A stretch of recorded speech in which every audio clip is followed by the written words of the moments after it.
Is the future so bright that you gotta wear shades?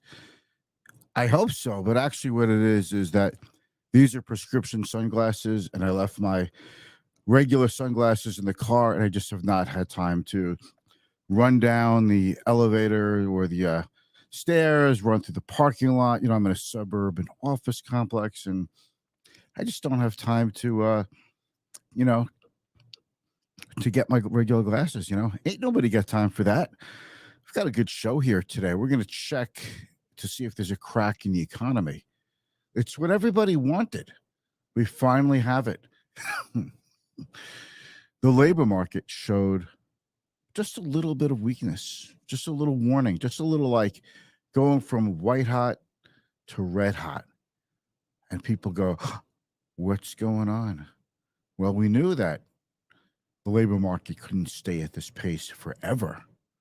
We know that interest rates are way higher. The Fed has raised rates so much; they're between 4.75% and 5% on the Fed funds rate. We know that the price of oil seemed like it would go down, and we're going to have an easy, low cost driving summer. Well, we know price of oil is now elevated, and we have the big jobs numbers coming out next Friday. Not it's a couple of days. So we've got a lot to look at this week. By the way, if you are in Suffolk County near me, you can listen to my radio show every morning. I go on at 9:06 a.m. I'm off at 9:30. It's called Money in the Morning with Mitch Goldberg.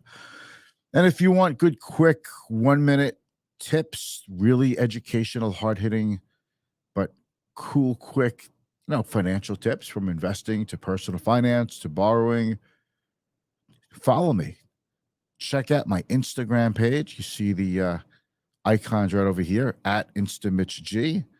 Check out Client First Strategy on YouTube. You can catch all my previous shows and my radio show there. LinkedIn, I'm very active on. Client First Strategy for Facebook and Twitter. I post every day on Twitter because I do, but I'm not super active there like I used to be.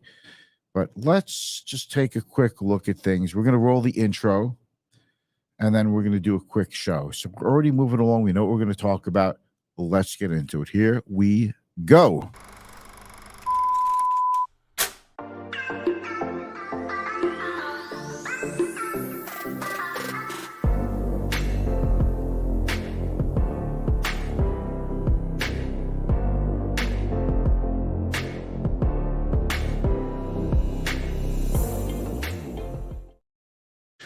Thank you for joining me. I'm Mitch Goldberg. It is a beautiful day on Long Island. It's got to be about 70 or very close to it, but just one of those just absolutely gorgeous days.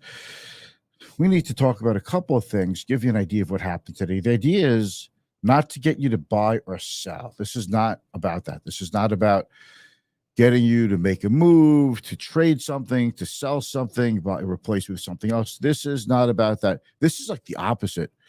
This is really, if you think about it, to get you to be boring. I'll take these off. I want you to be bored. I don't think, for me, I don't think your investing in your personal finance should be cause for excitement or stress. I think it should be cause to plan and take action. Right? I'm not here to try to get you to sell one stock and buy another stock. Anyone who knows me knows that anyone who knows me knows I don't like to trade. To me, the more you do, the worse you do. I don't look at a stock that can go from 40 to 60 and say, wow, that's terrific, sell it. I'm looking at a stock that go from 40 to 500. I'm looking, 5, 10-year holdings. I have lots of clients with lots of holdings that have been in their accounts for 15, 20 years and more. And as you can imagine, we've done very, very well with these positions. I mean, it's just beyond belief what clients have made in these stocks. Some of them are mutual funds, some of them are exchange traded funds. It's just the most remarkable thing to really see the plan in action. But when the plan is in action, you don't really see action. You kind of see, you know, you see paint dry. You're like, that's action. There's nothing going on. Actually, there is something going on. Let me tell you the times when there's action in your investment and financial plan. When your child is close to going to college, there's action. Let's do a quick recheck of how much is in the 529 plan. What does it take to get the money out of it? Can it be sent directly to your bank account? You want it in the form of a check? That's the action part. I hate to say it, but when somebody passes away, the action part, beneficiary designations, insurance, life insurance designations, we put a plan into action.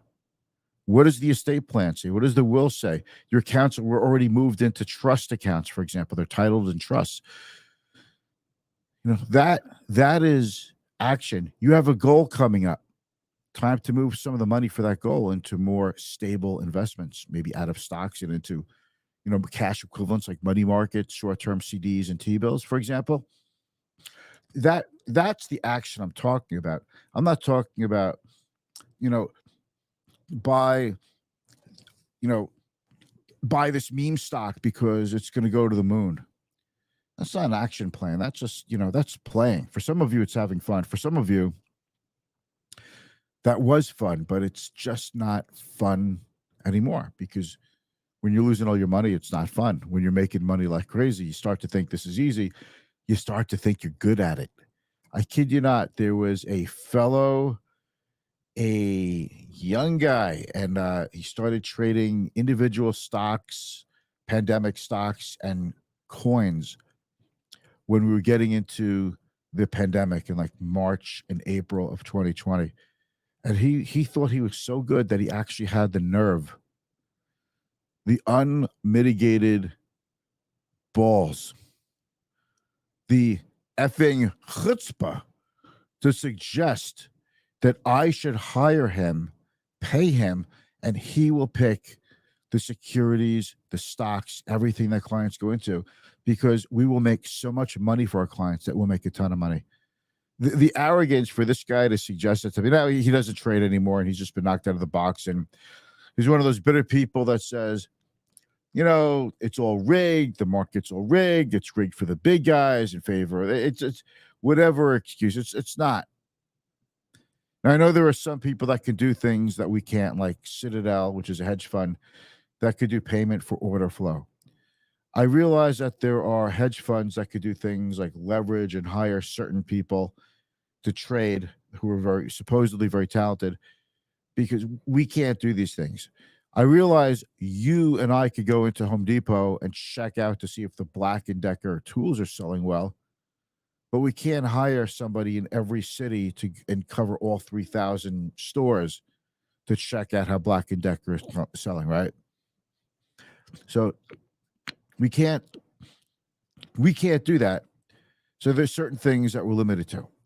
But what we could do, this is your greatest asset as a individual client, as an individual investor. You could sit on your stocks, on your other investments, exchange traded funds, mutual funds, what have you. You don't have to do anything. You could give it time and wait. You don't have to worry that you're going to be judged for a quarter and say, whoa, the S&P 500 did better than you this quarter. Now, we know that doesn't mean anything. I could care less what the S&P 500 does in a quarter or a year. I'm worried about my portfolio. I'm worried about your portfolio, my clients' portfolios. I'm worried about the plans that my clients have in place. Portfolio management is part of it. It's not the whole thing. And a financial plan is just part of the financial part. It's not the whole thing. There's a lot of education that goes into this. I'm a big believer in educating you, right? I mean, you could tell I've been doing the show for like 3.5 years. It's all about education. But you could check me out at Client First Strategy if you want, clientfirststrategy.com.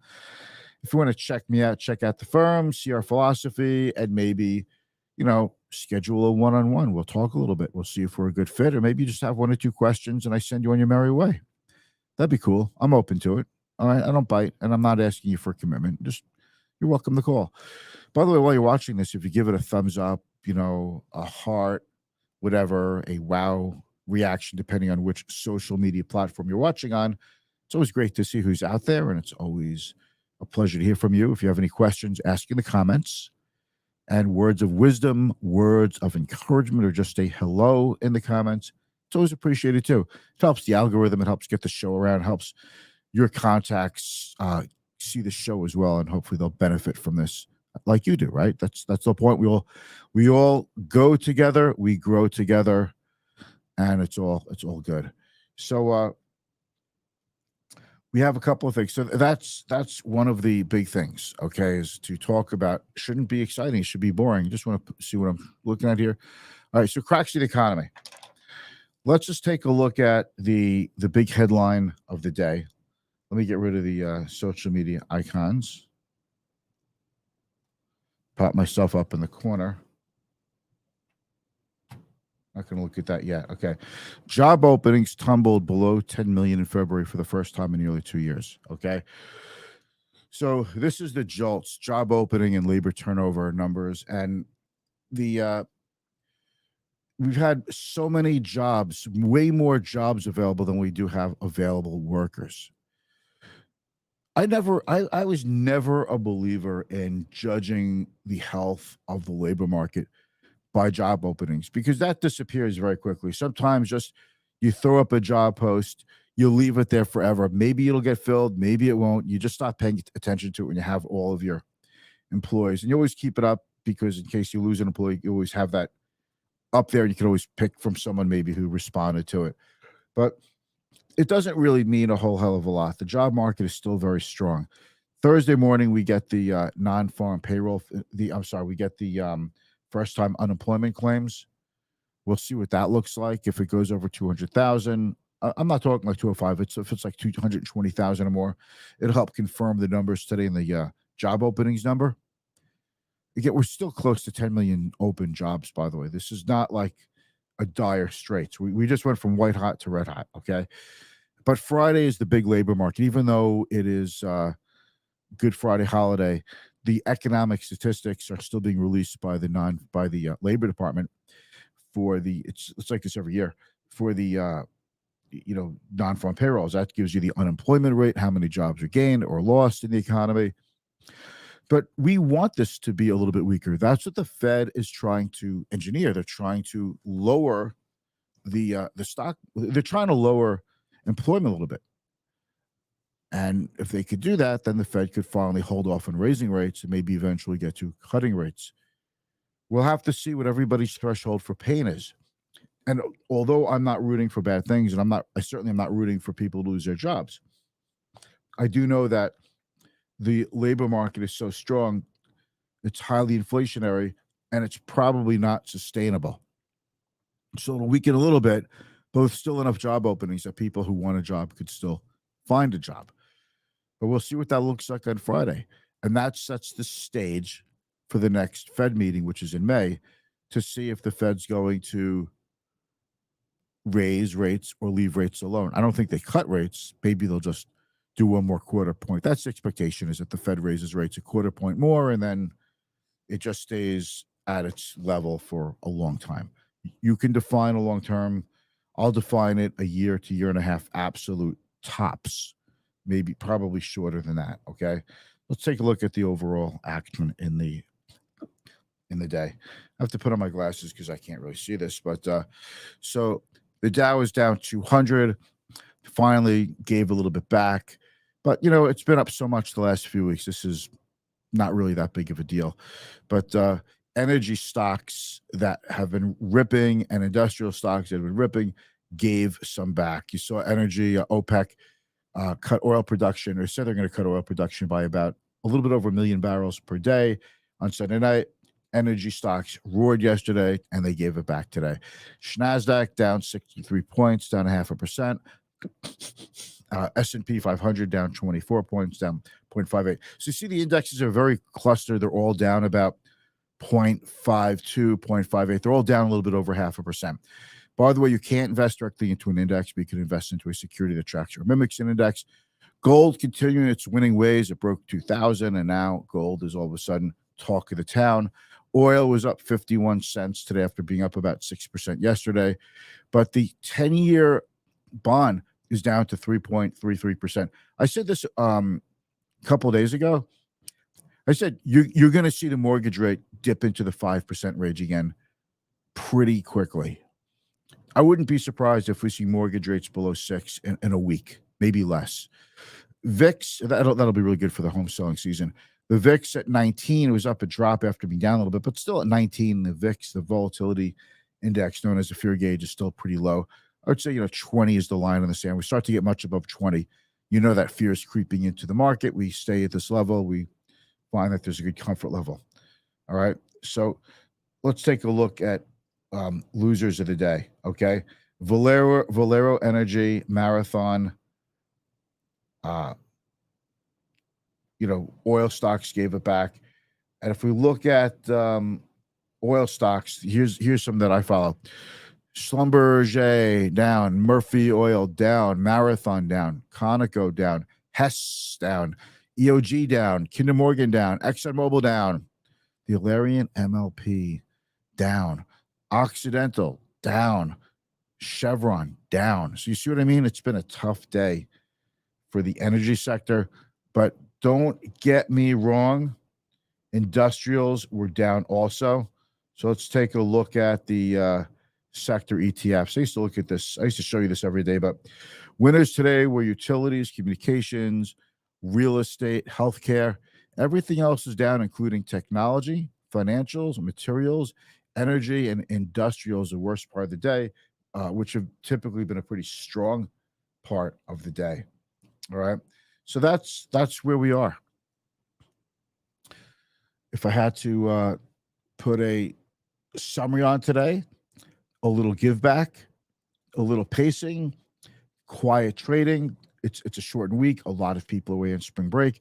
And as you get closer to Friday, you're going to see the ranks in offices start to thin out.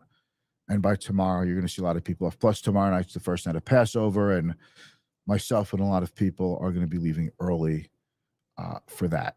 And that's a 2-night event, not a 1-night event. So this is my last live stream for the week. We wish you all a very happy, sweet Pesach. I want to wish you all a very happy Easter. Enjoy it all. And, you want to reach out to me, go ahead. I love hearing from you. And I'm going to end the show now and get on my merry way. Thanks for watching. Talk to you soon.